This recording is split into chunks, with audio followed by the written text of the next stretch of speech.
Hello everyone. मैं हूँ doctor Anita Sharma. मैं एक मानसिक रोग विशेषज्ञ हूँ, साइकियाट्रिस्ट हूँ और आप सबका स्वागत है हमारे इस यूट्यूब चैनल में। इस यूट्यूब चैनल में हम बात करते हैं मानसिक रोग के लक्षणों के बारे में।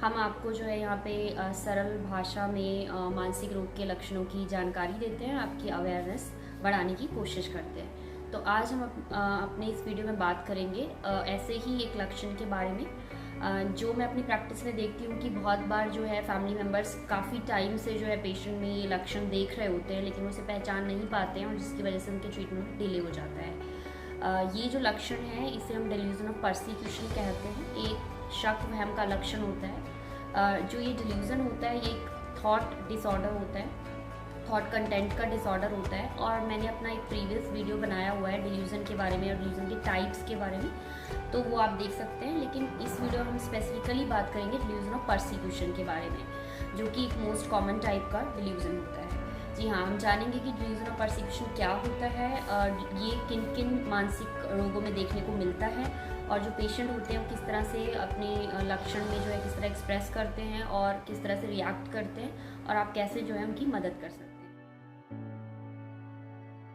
डिल्यूजन जो होता है उसका मतलब होता है एक फिक्स्ड फॉर्म फॉल्स बिलीफ, मतलब एक गलत जो है शक या धारणा जो मोस्टली जो है वो अपनी एक्सटर्नल रियलिटी के बारे में मिस इंटरप्रिटेशन करने की वजह से बनती है।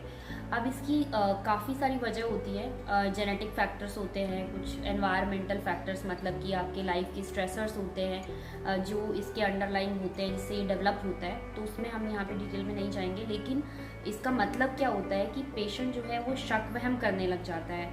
और जैसे कि आप जानते हैं परसिक्यूशन का मतलब होता है उत्पीड़न या अत्याचार। यहाँ पे जो मरीज है उसको इस तरह का शक होता है कि कुछ लोग, चाहे वो कुछ अनजान लोग हो सकते हैं, चाहे वो उसके अपने फैमिली मेम्बर्स हो सकते हैं, रिश्तेदार हो सकते हैं, पड़ोसी हो सकते हैं, और कभी कभी जो है बड़े बड़े ऑर्गेनाइजेशंस, NGO, सरकार और इवन एलियंस, इस तरह से जो है डिफरेंट वैरायटी ऑफ पीपल जो है कोई भी जो है हो सकता है उस पेशेंट के शक का जो है जिन वजह, और उन पे जो है पेशेंट शक करता है कि वो लोग उसके पीछे पड़े हुए हैं और वो उसको किसी तरीके से हार्म करना चाहते हैं।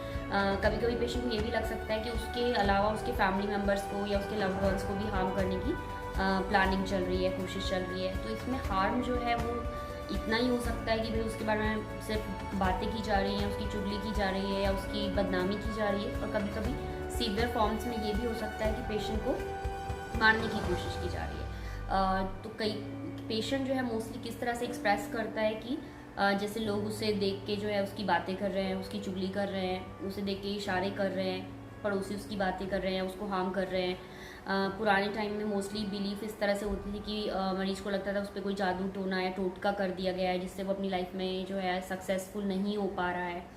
उसके अलावा जो है ये पेशेंट सोच सकता है कि उसको स्पाई किया जा रहा है। अभी टेक्नोलॉजी एडवांस्ड जो टाइम है उसमें लोगों को इस तरह की बिलीफ होती है कि किसी तरह से टेक्नोलॉजी का यूज़ करके जो है उसको हार्म करने की कोशिश की जा रही है। जैसे कि उसके मोबाइल फ़ोन को हैक कर लिया गया है, उसके घर में कैमरे लगा दिए गए हैं, उसके सोशल मीडिया अकाउंट्स को, उसके जो ईमेल्स हैं उनको हैक कर लिया गया है, जिससे उसकी इन्फॉर्मेशन जो है वो बाकी लोगों तक पहुंच जा रही है।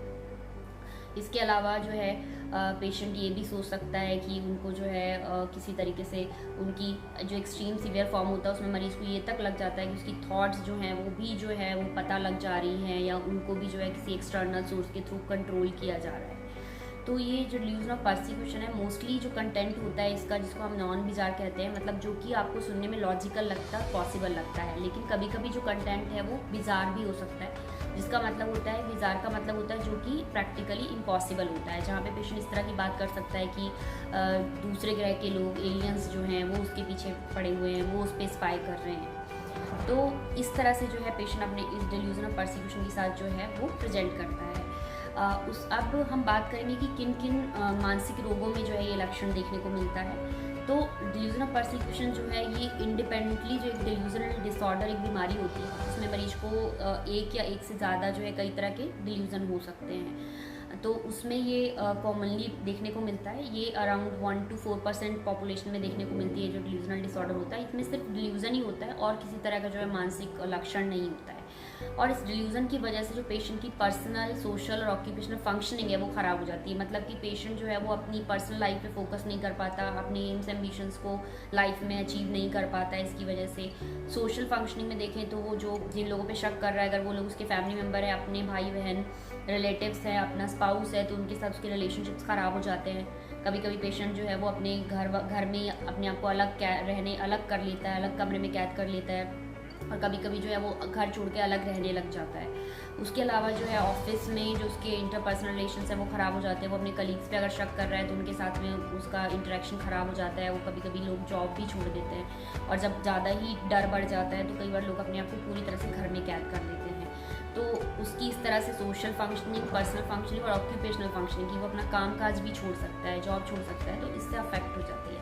उसके अलावा सेकंड जो बीमारी होती है सिजोफ्रेनिया, जिसमें डिल्यूजन कॉमन होते हैं, उसके साथ में जो है और लक्षण होते हैं, hallucinations, disorganised behaviour, speech, negative symptoms, तो कई तरह के और लक्षण मिलते हैं। उसके अलावा जो थर्ड कंडीशन होती है, जो नशे होते हैं, जैसे अल्कोहल हो गया, गांजा या कैनाबिस हो गया, इसके अलावा जो है स्टिमुलेंट्स हैं, कोकेन है, और कई तरह के अलग और जो नशे हैं, उनकी डिपेंडेंस में भी पेशेंट लॉन्ग टर्म यूज से जो है उनमें साइकोसिस हो जाता है, और डिल्यूजन जो है वो साइकोसिस का ही एक सिम्टम होता है।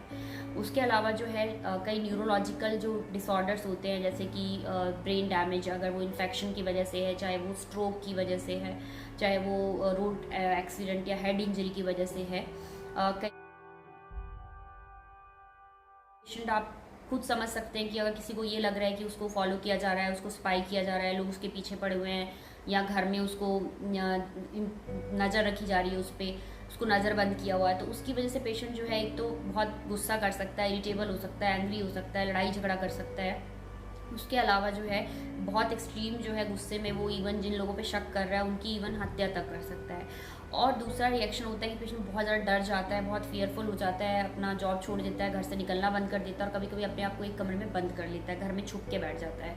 और कभी कभी इस भयानक डर के चलते हुए पेशेंट जो है खुद को नुकसान भी पहुँचा सकता है, इवन आत्महत्या भी कर सकता है। तो जैसे कि आप जान चुके हैं कि डिल्यूजन ऑफ परसिक्यूशन होता क्या है, किन बीमारियों में मिलता है, पेशेंट किस तरह से एक्सप्रेस करता है और किस तरह से रिएक्ट करता है। तो अगर आप अपने आसपास देखते हैं कि आपके किसी फैमिली मेम्बर को, फ्रेंड्स को, आपकी जानकारी में किसी भी बंदे को इस तरह से शक वहम करने की का जो लक्षण है वो है, तो आप उसे जो है उसकी मदद करें, उसे जो है अपने आसपास जो भी मानसिक रोग विशेषज्ञ, साइकियाट्रिस्ट हैं, उन तक पहुँचाएँ, क्योंकि ये एक ऐसा लक्षण है, ये जिन भी बीमारियों में पाया जाता है उनका इलाज दवाइयों से संभव है, और आप उनकी मदद कर सकते हैं। और आप इस हमारे जो है वीडियो को अगर आप पसंद करते हैं तो हमारे यूट्यूब चैनल को जो है सब्सक्राइब करें, और इस तरह के और जो है मानसिक रोगों के अवेयरनेस के जो वीडियोस हैं उसको आप देख सकते हैं।